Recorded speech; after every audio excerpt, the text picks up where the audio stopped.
Shri PV Anwar, താങ്കൾ ഇപ്പോൾ തുടർച്ചയായി 2-3 ദിവസമായി നേരത്തെ മന്ത്രി മുഹമ്മദ് റിയാസ് നടത്തിയ പ്രതികരണങ്ങൾ, അതിനെ ട്രോളിക്കൊണ്ട് ചില പ്രതികരണങ്ങൾ നടത്തുകയുണ്ടായിട്ടുണ്ട്. ഇപ്പോൾ മന്ത്രിയും അല്പം മുമ്പ് മുഖ്യമന്ത്രിയും പറഞ്ഞത് കേട്ടല്ലോ, പൊതുമരാമത്ത് വകുപ്പിനല്ല ഉത്തരവാദിത്തം, NHIക്കാണ് പൂർണ്ണ ഉത്തരവാദിത്തം. ഇത് കോർഡിനേറ്റ് ചെയ്ത് കൊടുക്കുക എന്ന് പറഞ്ഞാൽ അതിനുള്ള സാഹചര്യം സൃഷ്ടിക്കുക, ഭൂമി ഏറ്റെടുത്ത് കൊടുക്കുക എന്നത് മാത്രമാണ് സംസ്ഥാന സർക്കാർ ചെയ്തതെന്ന്. പക്ഷേ അവകാശവാദം ഇതുവരെ അങ്ങനെ ആയിരുന്നു.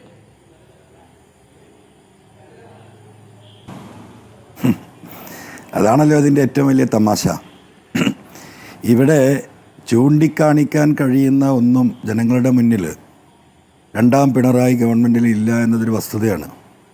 അതിനെ മറികടക്കാനുള്ള ഒരു ആയുധമാക്കി ഈ നാഷണൽ ഹൈവേയെ കൊണ്ടു നടക്കാനായിരുന്നു ബഹുമാനപ്പെട്ട PWD മിനിസ്റ്റർ കഴിഞ്ഞ 1-2 വർഷമായി ശ്രമിച്ചുകൊണ്ടേയിരുന്നത്. ഇപ്പോഴും ആ ശ്രമം തുടരുകയാണ്.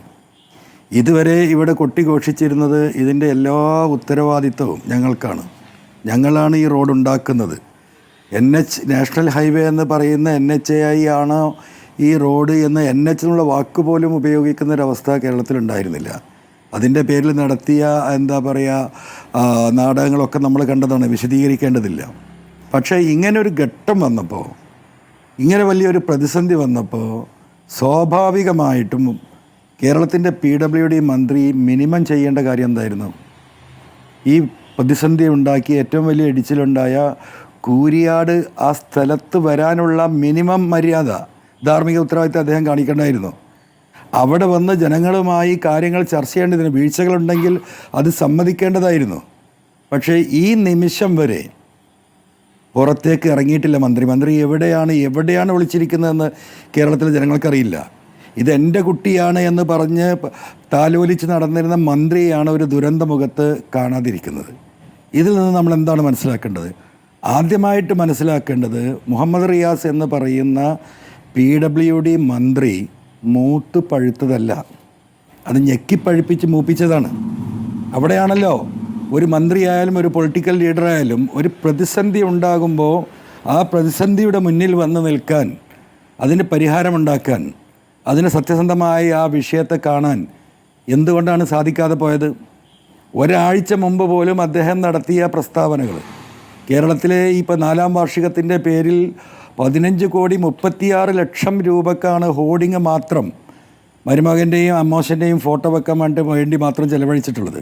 അതിലൊരു പ്രധാന വിഷയമായി പരസ്യമായി 4ാം വാർഷികത്തിൻ്റെ വലിയൊരു നേട്ടമായി പറയുന്നത് ഈ റോഡിനെ കുറിച്ചാണ്. അവിടെയാണ് ഇന്ന് ഈ വിഷയം എത്തി നിൽക്കുന്നത്. അല്ല, റോഡിനെ കുറിച്ച് പറയുമ്പോൾ റോഡിന് സ്ഥലമേറ്റ് എടുക്കൽ ഒന്നും UDF കാലത്ത് നടന്നിട്ടില്ല. അത് പൂർണ്ണമായും പരാജയപ്പെട്ടു. എന്നിടത്താണ് ഇടതുപക്ഷം അധികാരത്തിൽ വന്നുകൊണ്ട് അതിനുള്ള സ്ഥലമേറ്റെടുക്കൽ പൂർത്തിയാക്കിയത്. അത് ഇടതുപക്ഷം അധികാരത്തിൽ വന്നുകൊണ്ട് മാത്രമാണ് എന്ന് ഇന്നത്തെ പ്രസംഗത്തിലും മുഖ്യമന്ത്രി അവകാശവാദമായി പറയുന്നുണ്ട്.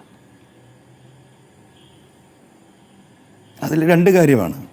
എന്താ മുന്നേ നടക്കാതെ പോയത്? ആരായിരുന്നു ഇതിനെ എതിർത്തിരുന്നത്? ഈ സ്ഥലമേറ്റെടുപ്പിനെ ഏറ്റവും കൂടുതൽ എതിർത്ത് തെക്ക് വടക്ക് വലിയ എന്താ പറയുക കേരളത്തിലെ 2ആയി മുറിക്കുന്നു എന്ന് പറഞ്ഞുകൊണ്ട് ഈ പദ്ധതിയെ തുടക്കം മുതലേ എതിർത്ത് വന്നത് ആരാണ്? ഈ പറയുന്ന CPM ഇടതുപക്ഷം തന്നെയാണ്. അതൊരു വസ്തുതയാണല്ലോ. പിന്നെ ആ ഗവൺമെൻറ് വന്ന് അധികാരത്തിൽ വന്നത് കഴിഞ്ഞു, ഒരു പ്രധാന സബ്ജക്റ്റായി ഒരു ഡെവലപ്മെൻറ്റ് പ്രോജക്റ്റായിട്ട് ഇത് ഏറ്റെടുക്കുകയാണ്. അത് ചെയ്തു എന്നൊരു സ്ഥിതിയാണ്, ശരിയാണ്. പക്ഷേ ഇപ്പോൾ പറഞ്ഞുകൊണ്ടിരിക്കുന്നത് എന്താണ്? സ്ഥലത്തിന് കാശ് ഞങ്ങൾ മുടക്കിയിട്ടുണ്ട്, ശരിയാണ്, ഏകദേശം 6,000 കോടി മുടക്കിയിട്ടുണ്ട്. ഇത് കേരളത്തിൽ മാത്രമല്ല, ഛത്തീസ്ഗഡിൽ ഗവൺമെൻറ് 300 കിലോമീറ്റർ ഹൈവേ പണിയാനുള്ള ഭൂമി മുഴുവനായിട്ടും പൂർണ്ണമായിട്ടും എടുത്തു കൊടുത്തിരിക്കുന്ന ഗവൺമെൻറ്റാണ്.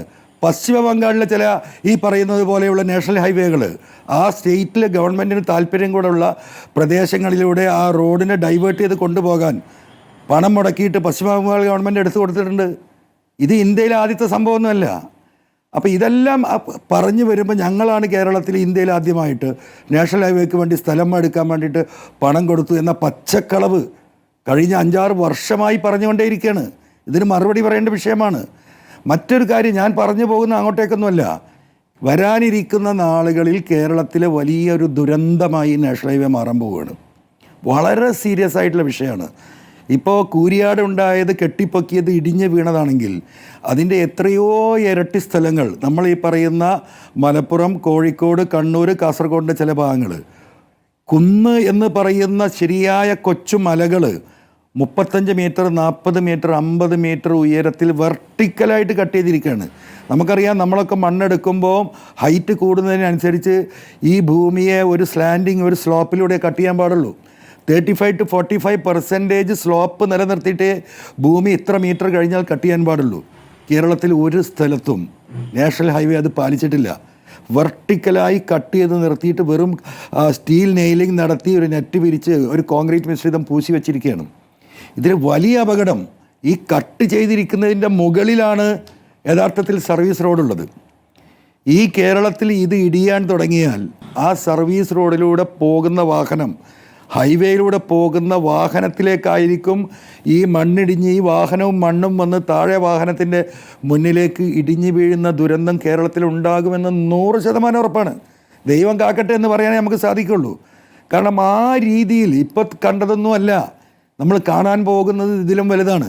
ഇന്നലെ നാഷണൽ ഹൈവേ അതോറിറ്റിയുടെ ആളുകൾ, എൻജിനീയേഴ്സ് വന്നിട്ട് എന്താ പറഞ്ഞത്?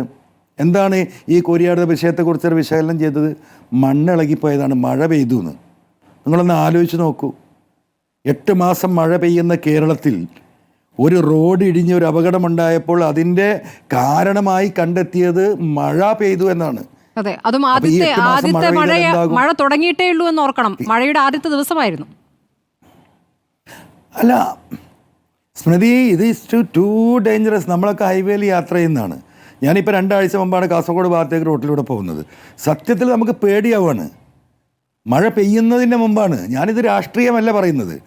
നമ്മളെന്താ ഇപ്പോൾ ഈ പറയുന്ന ഈ കൺസ്ട്രക്ഷനും മറ്റുമായിട്ട് ഒരു ചെറിയ ബന്ധം, ഒരു കോമൺ സെൻസ്, ഒരു ലേമൻ്റെ അറിവ് നമ്മൾക്കുള്ളത് കൊണ്ട് നിങ്ങൾക്കൊന്ന് നോക്കിയാൽ ഇത് കാണും.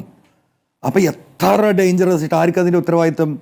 സ്റ്റേറ്റ് ഗവൺമെൻറ്റിന് ഇതിന് ഒരു ഉത്തരവാദിത്വം ഇല്ലയെന്ന് പറയാൻ പറ്റുമോ? ഒളിച്ചിരുന്നിട്ട് കാര്യമുണ്ടോ? കേരളത്തിൽ ഈ 600 ചില്ലാനം കിലോമീറ്റർ നമുക്ക് മഴക്കാലത്ത് ഇവിടെ ഭൂമി ഇടിച്ചിലാണ് പ്രശ്നമെങ്കിൽ ഹൈവേ ഇടിയുന്ന ദുരന്തം ഇത് 1 വർഷം കൊണ്ടോ 2 വർഷം കൊണ്ടോ 5 വർഷം കൊണ്ടോ 10 വർഷം കൊണ്ടോ തീരുന്ന ദുരന്തമല്ല ഇത്. ഇത് നിലനിന്ന് മുന്നോട്ട് പോകുന്ന ദുരന്തമായിരിക്കും.